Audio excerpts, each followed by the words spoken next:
Hi, everyone. I'm here to bring you. Oh, Maggie. That's what a French bulldog sounds like. I'm here to bring you a variety of updates, some good news, some not good news. Let me see, what should I lead with? Should I start with some good news? First of all, want to see who's helping me right now? Elsa, are you going to help make the video? I'm going to send a newsletter. I'm going to tell people that we need some help. Elsa is like, as long as I can have a lap, I'm good. Okay, let's start with some good news. Okay, our custom harness and leash sets arrived, and they are more beautiful than I could have imagined. They are, it's a matching set. It's a harness and a leash. And look at they're handmade. Look at the detail and the nice buckle. Hi, honey. It's got our name on it. And it's this nice, it's nice, soft, velvety material. And this is the style of our harnesses that we sold a couple years ago, except this time we had the manufacturer add a layer of like soft velvet feeling stuff. And there's 3 color choices. We've got this beautiful purple, this really pretty green,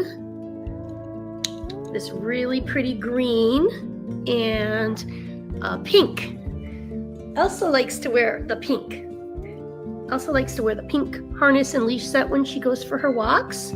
So anyone who pre-ordered these, I've shipped them already. And the rest that are in stock are for sale right now in our store. I will put the link below. The harness leash set is $38. Originally, when I placed the order months and months and months ago, I thought that if people bought one set, it would pay for another set for a Camp Cocker dog. Unfortunately, because of tariffs, people would have to buy 2 sets to pay for one for a Camp Cocker dog. So I don't know if anyone has any friends that would enjoy a nice harness leash set, or if you want to freshen up your dog's harness leash set, please consider buying one, but if you can buy a set of 2 would pay for a Camp Cocker dog to have 1 set. All right, so that's good news, bad news. Okay, I had to write down all my notes because I have a lot. Okay, something fun. Let's do something fun. Fozzie Bear, he's the largest Cocker Spaniel we've ever rescued. He's 46 pounds, and one of our supporters donated a DNA test kit to him, and we're shocked that it came back. He's 100% Cocker Spaniel. I've never rescued a Cocker Spaniel that was 46 pounds. He's not fat, he's just big. And other good news for Fozzie Bear, he has an adoption pending. He'll be living in Utah, and one of his dog dads is flying here to Los Angeles early August. It's coming, next week. Okay, and another good news front, another adoption pending is Puppy Betsy, and her adopter is coming from Montana, and she is coming in next week as well. Okay, so, all right, I'm dreading getting to the bad news. Okay, our adoptions are down. Our adoptions have plummeted since probably early February. And I have a feeling there's 2 reasons. One is market saturation that started happening around 2023. Everyone who ever wanted a dog during the pandemic got one. And so there's just not enough homes looking to adopt. So that's the first thing, market saturation. The second reason is I think there's a lot of economic anxiety going on right now. and people are pausing before taking on the commitment of adopting a breed of dog that's very expensive to own. I mean, the Cocker Spaniel breed is one of the more expensive breeds to own. They need high quality nutrition. They often need specialists.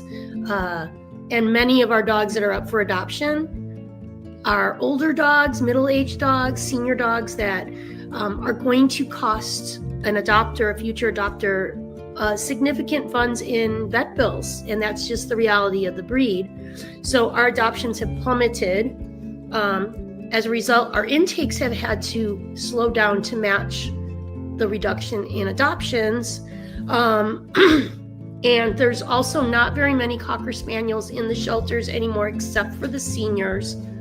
The last senior that we just rescued from a Texas shelter, Marigold. Oh boy. We just got her bill. It's over $8,000. Okay. That was medical boarding when she had pneumonia. And then isolation and all the diagnostics for that. And then she was staying at the vet for a couple weeks before she could get her mammary tumor surgery, biopsy. She needed anyway, she got the work. So a senior dog is not cheap. And now Marigold is fixed up, but we have a big hospital bill that's due to actually that one hospital. This is what we owe them right now. Oh my God. Okay. Bad news. All right, let's do some good news. Okay.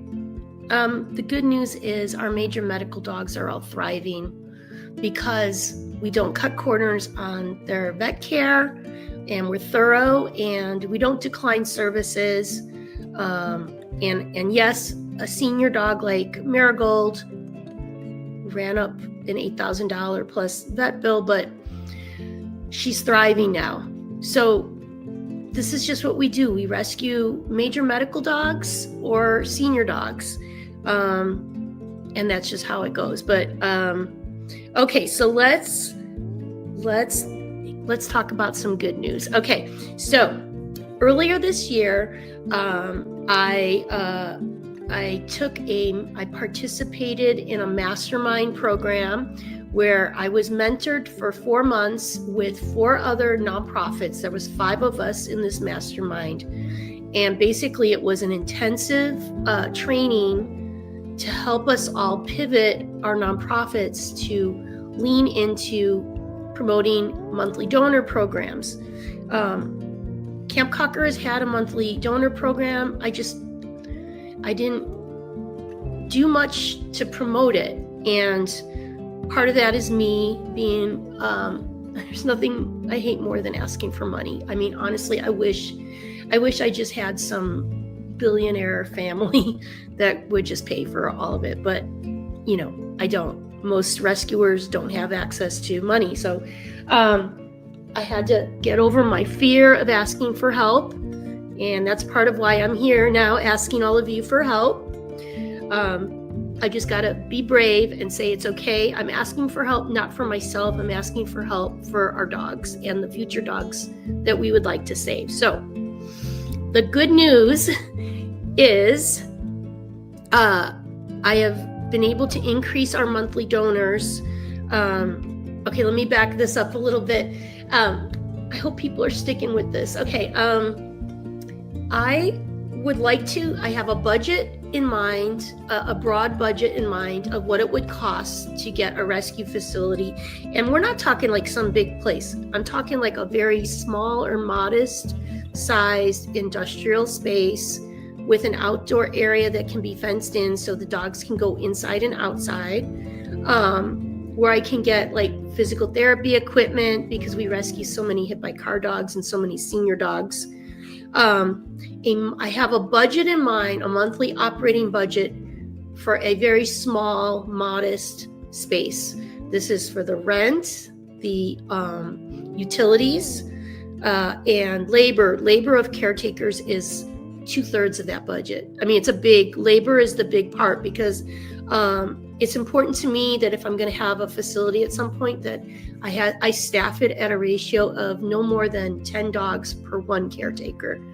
I just don't like these other sanctuaries that have like 50 dogs on their property with one caretaker. It's not fair to the dogs, especially if I like to rescue seniors and major medical dogs that need a lot more one-on-one interaction. So prior to me starting to promote our monthly giving program, which is called the Campers, prior to me starting to promote that, we were at 12 to 14% of our monthly goal to get a facility. Okay, I just added up the numbers this morning. We are currently now at just under 20% of our goal, like 19.85% of our monthly goal. I mean, that's just so hopeful. I have so much hope that we are going to continue to grow our monthly donor program. I have hope that our fans are going to come through for our dogs so we can get a facility. And I'm going to put the link below of how to join the Campers. And this email is going out to, I think, 4,000 people. And right now, our monthly donors are around 568 people a month. So there's still like 3,400 people that are going to get this newsletter that are not part of the Campers. So I'm asking you, please consider signing up to become a camper and join our monthly giving program for $10 a month. That's it, $10 a month. That's all I'm asking. I can't even imagine what would happen if every single person signed up today. That's a dream, but let's say we get 10 new people today. I don't know, 10 new people at $10 a month. That's $100 a month. Okay, so that's the good news. Okay, bad news. We had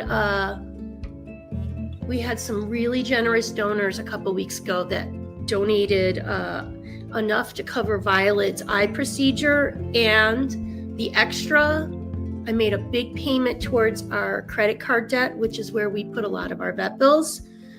I paid a big chunk down, and in the last 2 weeks, we've run up more bills, and our two vets we're working with send us our invoices at the end of the month.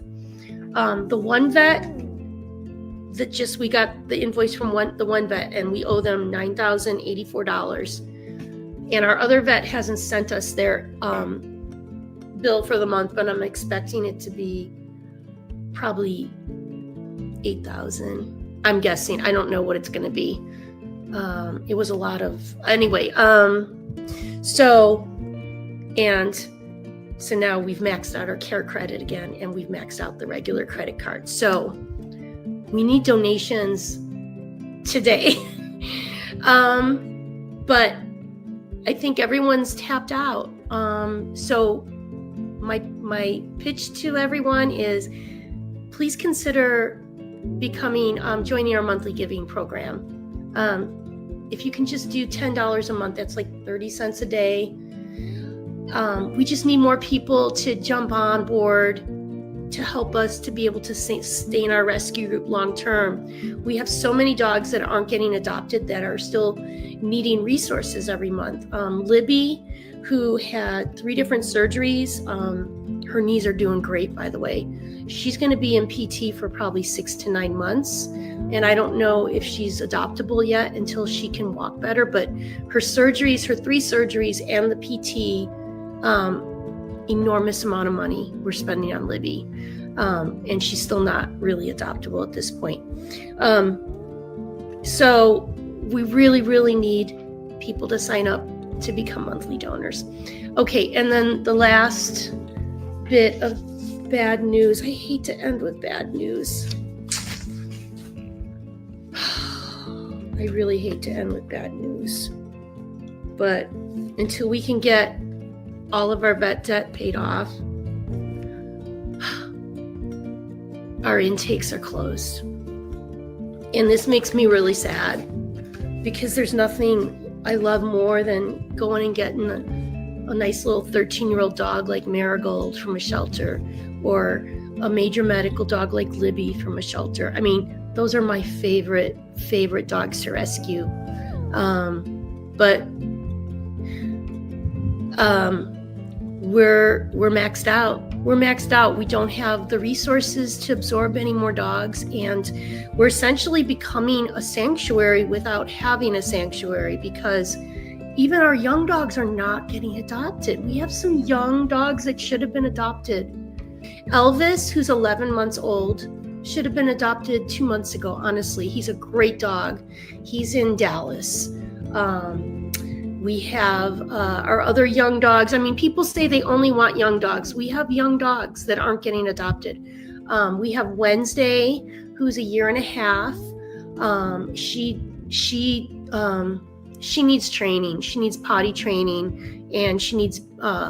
She's a nightmare on a leash out in public. Just barks and is reactive. So she does need adopters willing to put in the work and the time to work with a force-free dog trainer. And she definitely needs a house with a yard, because at this point right now, she can't go on leash walks. She's too reactive. And in the home, she's so sweet and friendly. It's just leash on a leash out in public. She's just really reactive and barky. And then there's Zorro, who's also 1.5 years of age, and he's getting there with the potty training, and he's not as leash reactive. Actually, I don't know if he is as bad as Wednesday. They were litter mates, and I think part of their behavior is a result that they were never split up as puppies, and they developed litter mate syndrome. They're split up right now. They needed to split up because they were making each other crazy. But Zorro also needs a house with a yard to help with his potty training. But he's probably 50% potty trained now. But those are our 3 young dogs. And why do we've had them since May, and now it's August. So the reality is, we're becoming a sanctuary without intending to be a sanctuary. If we can't get dogs adopted, if we can't even get our young dogs adopted. So this is a crisis for Camp Cocker. We have to close our intakes. We have to get our vet bills paid off. And we have to focus on increasing our monthly donors. So the big message here is, for those of you that can make a donation today towards our vet debt, that's wonderful. But I'm hoping that more people might consider joining our monthly giving program. And like I said, just $10 a month can make a difference for our rescue group. So thank you so much for your support. I'm sorry that it's not all good news and it's a lot of bad news, but I hope I mixed it up. And I hope that you all feel good for everything you're doing for our dogs. We have such good people who support us, and I know everyone is struggling financially. Everybody. And it's just not a good time to be rescuing these expensive medical dogs, but that's kind of what we do. So thank you for your support, and I hope you feel good about all the dogs that you've changed the lives for. So thank you so much. Elsa, do you want to say goodbye? Elsa was a very, very expensive dog to rescue last year. Elsa, were you like the price of a used car? I think she was. She had multiple surgeries to save her arm, and she saved her arm. Yes. Anyway, thanks for your support, everyone. All right, bye.